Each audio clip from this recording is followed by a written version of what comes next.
Investment అంటే లక్షలు కావాలని ఎవరు చెప్పారు? మీరు స్టూడెంట్ అయినా, ఫస్ట్ జాబ్ అయినా కేవలం 500 రూపీస్ తోటే మన ఇన్వెస్ట్మెంట్ స్టార్ట్ చేయొచ్చు. వీడియో కంప్లీట్గా చూస్తే మీ మైండ్లో ఉన్న ఇన్వెస్ట్మెంట్ ఫియర్ మొత్తం పోతుంది. మీలో చాలామంది అనుకుంటారు స్టాక్ మార్కెట్ అంటే ట్రేడింగ్ అని, ఎప్పుడు స్క్రీన్స్ చూస్తూ టెన్షన్ పడుతూ ఉండాలని. బట్ ఇది ట్రేడింగ్ కాదు, ఇది ఎస్ఐపి. ఎస్ఐపి అంటే సిస్టమాటిక్ ఇన్వెస్ట్మెంట్ ప్లాన్. సింపుల్గా చెప్పాలంటే every month same amount, for example 500 rupees మనం మ్యూచువల్ ఫండ్లో ఇన్వెస్ట్ చేయడమే. మీరు బ్యాంక్ ఆర్డీ లాగా అనుకోవచ్చు. డిఫరెన్స్ ఏంటంటే ఎస్ఐపి అనేది మార్కెట్తో పాటు గ్రో అవుతుంది. మీరు అనుకోవచ్చు 500 రూపీస్తో ఏమొస్తుంది సార్? బట్ నేను మీకు ఒక విషయం క్లియర్గా చెప్పాలనుకుంటున్నాను.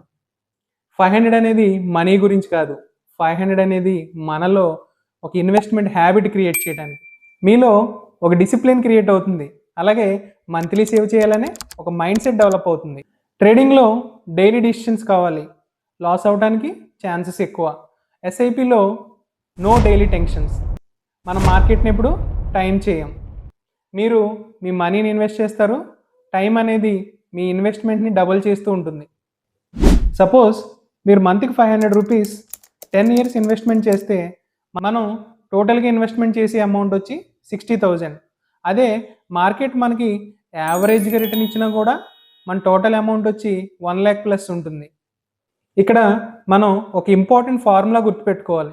Time plus consistency is equal to magic.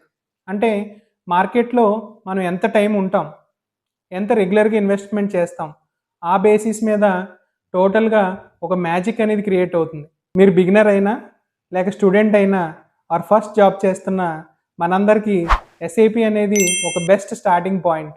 So next వీడియోలో ఎస్ఐపి ఎక్కడ, ఎలా చేయాలో స్టెప్ బై స్టెప్ చెప్తాను. మీకు ఈ వీడియో యూస్ఫుల్ అనిపిస్తే లైక్ చేసి మీ ఫ్రెండ్స్కి షేర్ చేయండి. మీ డౌట్స్ని కమెంట్స్లో అడగండి. అలాగే subscribe to professor Varma talks.